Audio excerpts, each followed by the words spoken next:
Selamat pagi Sobat Sehat RS Unut. Semoga Sobat Sehat semua dalam keadaan baik dan sehat ya.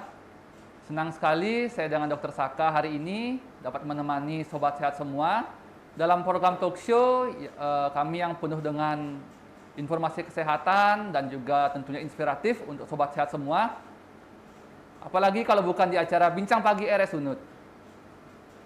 Jadi, Bincang Pagi hari ini kita siarkan melalui live Instagram. Jadi apabila Sobat Sehat semua ingin bertanya kepada narasumber kami, silahkan komentar di kolom komentar ya.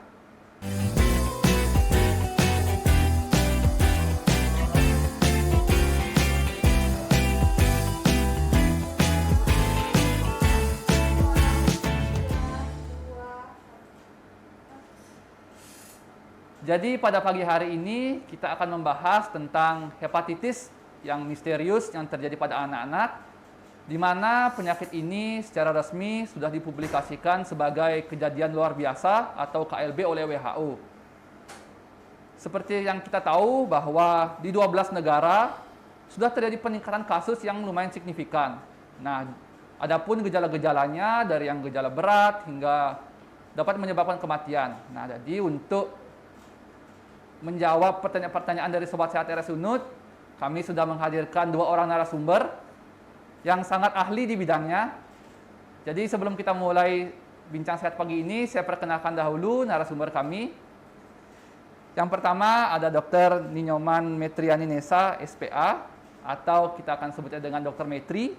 Selamat pagi, Dokter. Pagi, Om Swastiastu. Ya. Sehat sekarang, Dokter? Sehat. Ya. Kemudian yang berikutnya kita akan perkenalkan seorang ahli di bidang kesehatan masyarakat, yaitu Profesor Dr. Pande Janurage, Esket MKes, Doktor of Public Health. Pagi, Prof. Pagi, Dr. Saka. Sehat hari ini, Prof? Sehat, baik Sehat. sekali. Aman. Yeah. Jadi, supaya tidak berlama-lama, kita akan mulai saja langsung bincang pagi hari ini. Mungkin untuk Dr. Metri dahulu, jadi seperti yang kita tahu, Dokter, bahwa hepatitis yang misterius pada anak-anak ini kan sedang ramai-ramainya dibicarakan oleh seluruh dunia, bagaimana penata laksanaannya, kemudian penyebaran seperti apa.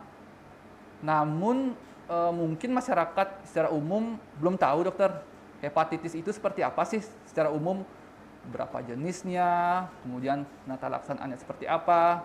Mungkin Dr. Metri bisa jelaskan dulu hepatitis secara umum itu seperti apa, Dokter? Terima kasih, Dr. Saka. Pertama kita akan membicarakan tentang hepatitis akut, yang saat ini sedang berkembang, sedang menjadi pembicaraan seluruh dunia, yaitu tentang hepatitis akut yang berat. Sebelumnya kita bahas tentang hepatitis. Hepatitis itu adalah suatu peradangan pada hati. Penyebabnya bisa macam-macam, ditandai dengan peningkatan enzim hati, yaitu SGOT dan atau SGPT. Nah, jika terjadi peradangan hati ini, enzimnya akan keluar dan terdeteksi kadarnya dalam darah.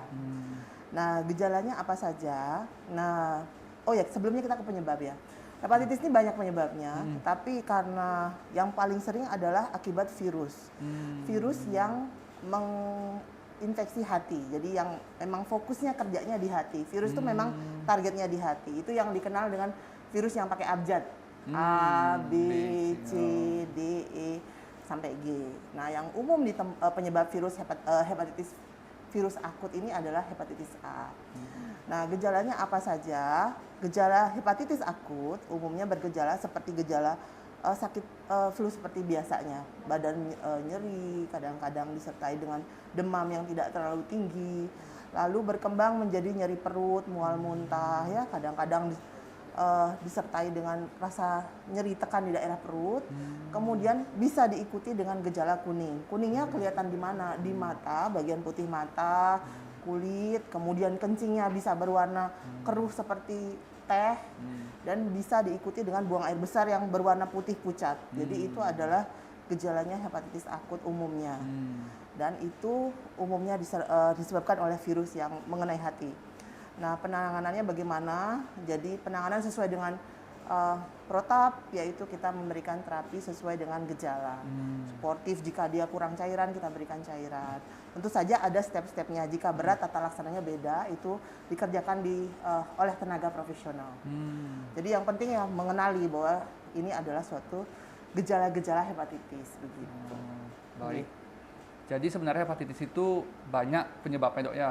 Jenis-jenisnya banyak nih, dari A, B, C, D. Ya, baik. Kemudian untuk Prof mungkin untuk hepatitis akut yang sedang terjadi saat ini, mungkin bisa dijelaskan Prof bagaimana sih kronologisnya hingga saat ini disebut kejadian luar biasa oleh WHO itu atau outbreak itu. Ya, terima kasih banyak Dr. Jadi saya nyambung ke Dr. Mitri tadi. Ini kan menjelaskan bahwa hepatitis disebabkan oleh berbagai macam faktor penyebab. Salah satu yang paling utama virus A sampai E, Nah, kenapa disebut misterius atau sebenarnya bahasanya sih bukan misterius ya, akut, berat dengan penyebab yang tidak diketahui, unidentified cause, penyebab tidak diketahui. Nah, jadi yang tidak diketahui itu artinya gini, tidak bisa dipastikan sebenarnya penyebabnya apa, dengan mengeksklud hepatitis A sampai E. Jadi harus dipastikan dulu bahwa ini bukan disebabkan oleh virus hepatitis A sampai E, baru bisa masuk ke kategori itu. Nah, trennya pertama kali adanya perkembangan atau peningkatan hepatitis yang tidak diketahui penyebabnya ini ditemukan pertama kali dilaporkan ya sebenarnya bukan ditemukan. Kalau ditemukan sebenarnya di US, di Amerika. Jadi dilaporkan oleh CDC di Oktober 2021 sudah dilaporkan oleh CDC, tapi tidak disampaikan ke WHO. Jadi baru di level CDC Amerika saja di Alabama tepat itu sudah dilaporkan hepatitis yang tidak diketahui penyebabnya. Tapi yang dinotis ke WHO, dinotis itu istilahnya dilaporkan ke WHO, sama kayak SARS-CoV-2 dulu dilaporkan oleh Cina ke WHO kan. Nah ini dinotis ke WHO itu kira-kira bulan April ya, awal April, kalau nggak salah 5 April 2022 oleh UK, oleh United Kingdom. Nah yang dilaporkan kasusnya di awal trennya di Skotlandia. Jadi ada peningkatan hepatitis pada anak, terutama di bawah 10 tahun, paling banyak di bawah 5 tahun. Nah itu sudah meningkat trennya dibandingkan dengan expected rate namanya. Dalam ilmu epidemiologi itu kalau dibandingkan dengan tahun-tahun sebelumnya yang tes hepatitis serta yang kasus hepatitis yang di rumah sakit itu lebih banyak enggak? Nah mereka ini lebih tinggi dibandingkan expected case atau laporan sebelumnya. Jadi mereka menyimpulkan ini adalah outbreak. Nah makanya disampaikan ke WHO namanya disease outbreak news. Nah WHO melaporkan secara resmi pada tanggal 23 April 2022. Jadi nah setelah itu dari UK awalnya Skotlandia muncul kemudian dilaporkan di berbagai daerah di UK, Iris kan termasuk juga kemudian Inggris sendiri, akhirnya menyebar ke 11 negara yang melaporkan secara resmi.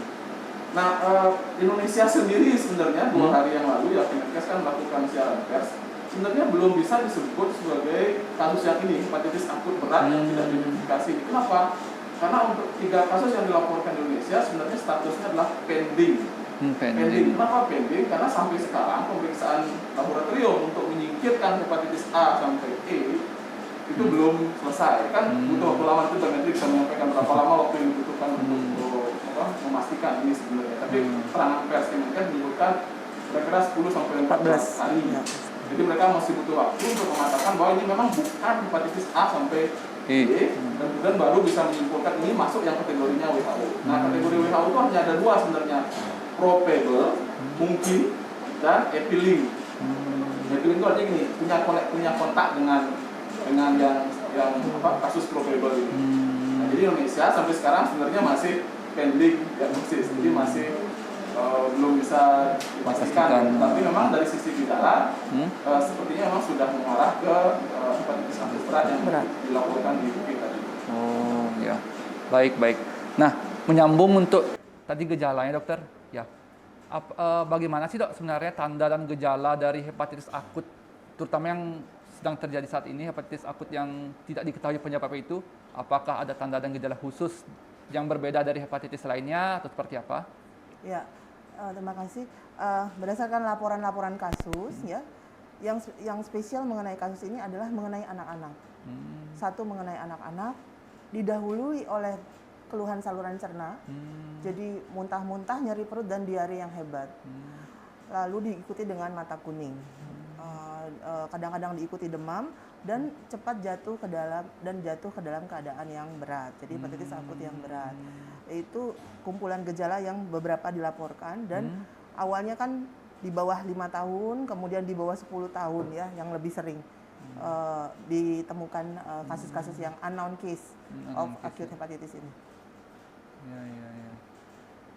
Kemudian apakah berarti gejala hepatitis akut yang misterius ini kurang lebih mirip dok ya dengan hepatitis yang pada umumnya ya? Cuman kemungkinan perburukannya jauh lebih cepat seperti itu nggih. Iya. Untuk transmisinya sendiri dok, untuk transmisinya sendiri penularannya seperti apa? Itu kira-kira dicurigai dari mana transmisinya dokternya? Nah, ini yang masih dikaji oleh tim di seluruh dunia. Penyebabnya ini apa? Karena yang disingkirkan kan virus hepatitis A sampai E. Jadi sebenarnya yang disebabkan oleh apa? Ini masih terus dikaji. Jika kita sudah mengetahui penyebab pasti, tentu saja nanti kita akan bisa mengarahkan transmisinya kita bisa tahu gitu ya. Kalau penyebab pastinya masih dikaji, masih diteliti oleh beberapa ilmuwan di seluruh dunia penyebabnya ini. Tetapi laporan-laporan menyebutkan ada keterkaitan dengan beberapa virus yang ditemukan secara kebetulan ditemukan pada pemeriksaan pada pasien-pasien ini. Jadi ditemukan ada adenovirus, kemudian ada SARS-CoV-2, ada beberapa virus lain. Tetapi sekali lagi penyebabnya masih dalam penyelidikan atau penelitian lebih lanjut. Jadi kita belum bisa mengasumsikan yang mana yang rute transmisi yang paling mungkin yang mana gitu. Baik. Jadi sebenarnya untuk transmisi sendiri sedang dalam pencarian seperti itu, dokter nggih. Memang dikaji hubungan dengan beberapa virus lain yang bisa transmisinya melalui makanan atau saluran nafas. Jadi itu yang sejauh ini baru sampai segitu. Baik.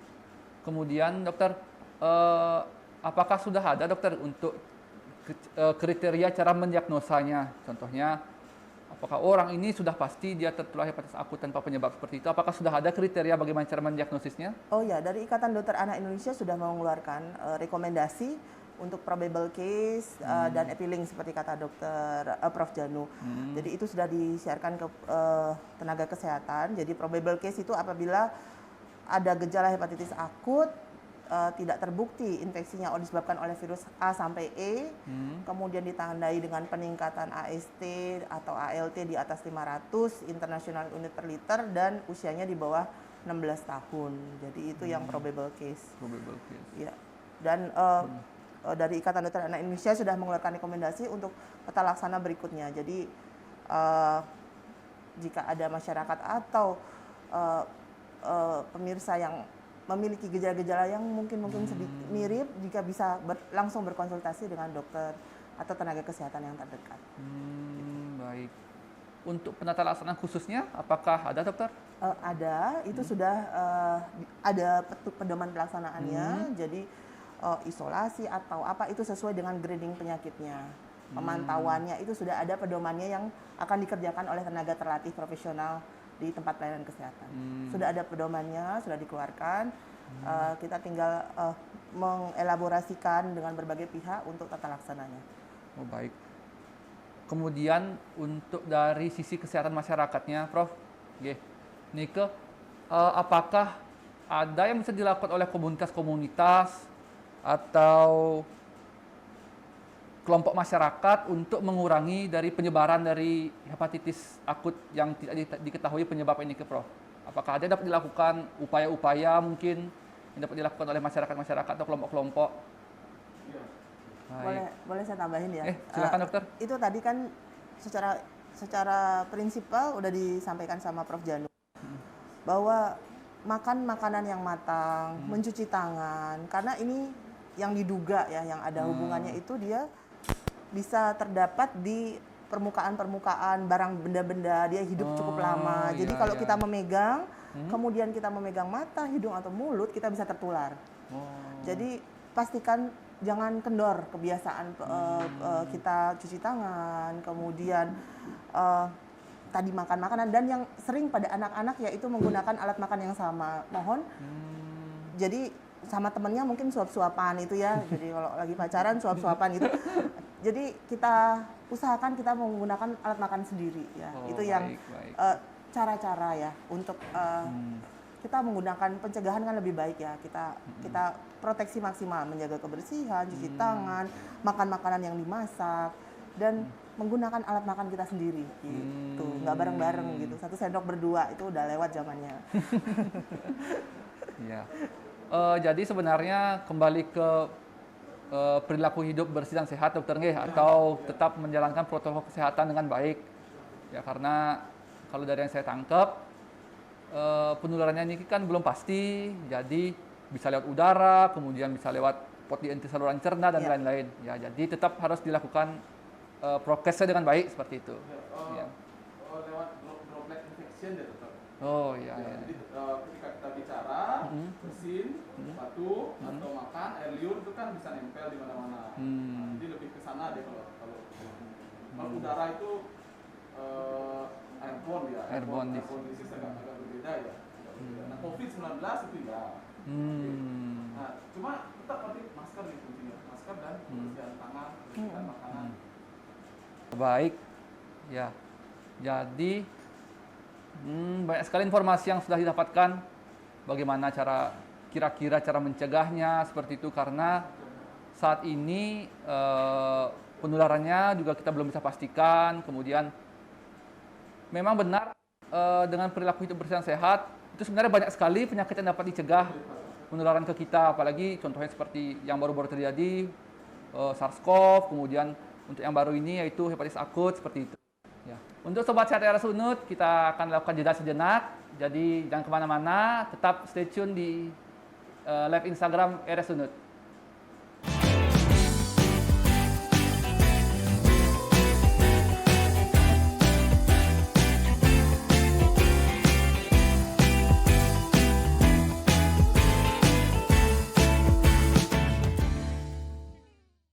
Cari, kemudian dapat dijelaskan apakah itu mitos atau fakta. Ya. Baik, untuk yang pertama dimulai dari Prof. Andi.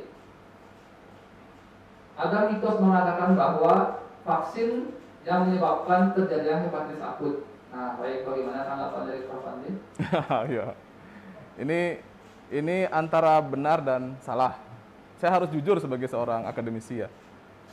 Benarnya adalah ada laporan kasus, tapi pada orang dewasa hepatitis yang disebabkan oleh mRNA, diduga disebabkan oleh mRNA vaksin Pfizer atau Moderna yang memang lebih banyak digunakan ya. Tapi kasus dilaporkan hanya pada, saya lupa ya, 2 atau 3 orang dan sudah dilaporkan di jurnal ilmiah, dan itulah yang kemudian disebarkan sebagai hoax di masyarakat untuk mengkaitkannya dengan hepatitis akut yang terjadi pada anak sekarang. Pada orang dewasa tadi benar, tetapi karena mekanisme sistem imun yang sangat kompleks ya. Dan itu sangat jarang. Kita kan sudah menyuntikkan ratusan juta vaksin ya. Dan hanya dilaporkan pada 2-3 orang, itu jarang sekali. Dan itu pada orang dewasa, nggak ada pada anak-anak. Nah, yang pada anak-anak, itu kan sebagian besar hepatitis akut berat sekarang ini, sebagian besar adalah di bawah 16 tahun, semua di bawah 16 tahun, kemudian sebagian besar di bawah 10 tahun, terutama di bawah 5 tahun. Kita tahu semua, anak-anak di bawah 5 tahun itu tidak ada yang divaksinasi COVID-19, nggak ada yang divaksinasi, tetapi mereka menderita. Berarti hubungan antara vaksin dan hepatitis akut berat bisa kita beri tanda silang, sudah tidak benar. Ya, jadi makanya tadi kalau pada orang dewasa tadi, case tadi, itu kasus tadi, itu beberapa dari ratusan suntikan, itu ada ratusan juta suntikan itu ada. Tetapi pada anak, faktanya adalah yang di bawah 5 tahun semuanya tidak ada di vaksinasi COVID. Tetapi mereka tetap ada yang menderita ini. Jadi tidak ada hubungan antara vaksin COVID dengan hepatitis akut pada anak. Ya. Untuk kasus hepatitis anon, ya, tidak ada. Ya, baik. Jadi kalau dari Prof. Andi, mitos atau fakta bahwa vaksin yang menyebabkan hepatitis akut, jadi sampai saat ini belum ada hubungannya. Ya. Itu Prof. Baik. Berikutnya untuk Dr. Metri, mitos atau fakta, saat ini belum ada tes yang dapat dilakukan untuk mendiagnosis pasti hepatitis akut tersebut. Nah, bagaimana dari Dr. Metri? Jawabnya susah nih. sampai saat ini penyebab pasti hepatitis akut berat yang melanda beberapa negara ini belum bisa ditentukan. Tes yang sudah bisa dilakukan adalah untuk menyingkirkan penyebab virus hepatitis A sampai E. Sedangkan untuk mencari penyebab pastinya belum ditemukan. Ya, begitu ya. Jadi fakta Iya. ya. Baik, mitos atau fakta berikutnya. Jadi untuk Prof. Andi lagi, apakah yang terdiagnosa dengan hepatitis akut yang diketahui penyebabnya ini pasti didiagnosis juga dengan SARS-CoV-2 atau COVID-19? Oh, tidak. Ada yang menderita SARS-CoV, tetapi yang lain ada juga yang tidak. Nah, untuk kasus Indonesia tiga-tiganya negatif. Jadi mitos. Jadi ini mitos atau hoax. Hoax. Ya. Kemudian untuk Dr. Metri lagi, mitos atau fakta bahwa untuk mencegah tertularnya hepatitis akut yang misterius ini, yaitu dapat diupayakan dengan menjaga kebersihan, yaitu mencuci tangan, kemudian menggunakan air yang makan, dan menggunakan alat makan sendiri. Nah, itu mitos atau fakta, dokter? Ya, fakta usaha terbaik yang bisa kita lakukan sekarang adalah menjaga protokol kesehatan dan menjaga hidup sehat. Jadi sejauh ini itu yang paling mungkin kita lakukan. Fakta. Baik. Mungkin terakhir untuk Prof. Ade, kalau melihat dari potensi penyebarannya, apakah di Indonesia sendiri dapat terjadi penyebaran yang luas seperti itu, Prof, untuk penyakit hepatitis ini?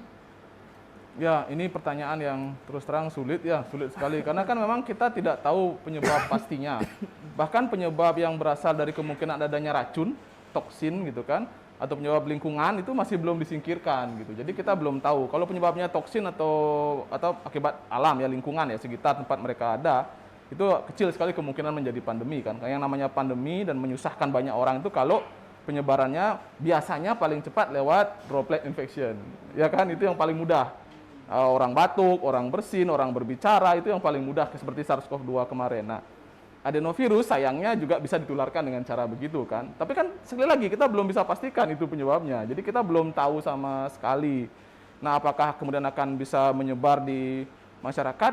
Ya, yang paling penting kita lakukan ya kan kewaspadaan ya.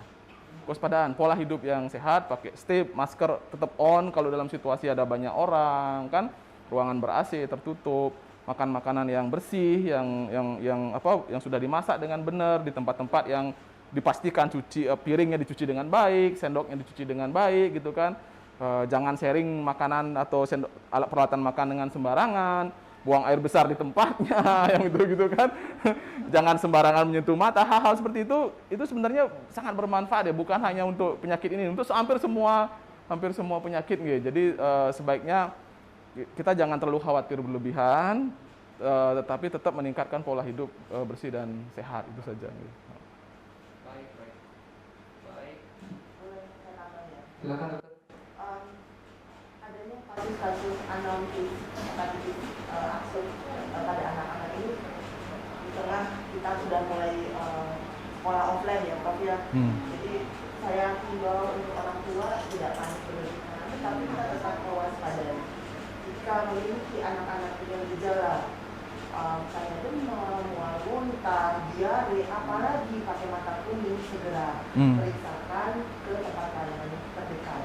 Jadi lebih dini kita menemukan, lebih waspada kita, tentu saja hasilnya diharapkan akan lebih baik daripada terlambat dibawa ke rumah sakit. Jadi misalnya datang dalam keadaan tidak sadar, kejang, berdarah, itu tentu prognosisnya atau akibatnya akan menjadi lebih buruk. Jadi lebih dini, jadi apabila memiliki anak-anak dengan gejala muntah, nyeri perut, kemudian diare yang sering, segera periksakan ke tempat pelayanan kesehatan ya. Jadi kita waspada tetapi tidak panik yang berlebihan.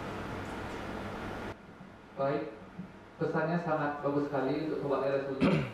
Jadi waspada boleh, namun jangan panik berlebihan. Yang terpenting adalah tetap menjaga protokol kesehatan, lakukan pola hidup bersih dan sehat, mencuci tangan, kemudian tidak sharing alat-alat makan bersama-sama seperti itu dokter dan Prof. Baik, tidak terasa sudah 30 menit kita berbincang pada pagi hari ini. Terima kasih banyak untuk Dr. Metri dan Prof. Hande atas waktunya di tengah kesibukannya yang luar biasa pastinya. Dan akhirnya saya Dr. Saka izin pamit undur diri. Untuk Sobat RS Unut, tetap melakukan pola berasi hidup dan sehat, tetap jaga protokol kesehatan agar kita tidak tertular oleh penyakit terutama hepatitis akut yang belum diketahui penyebabnya ini. Baik, saya izin undur diri. Sampai jumpa, selamat pagi.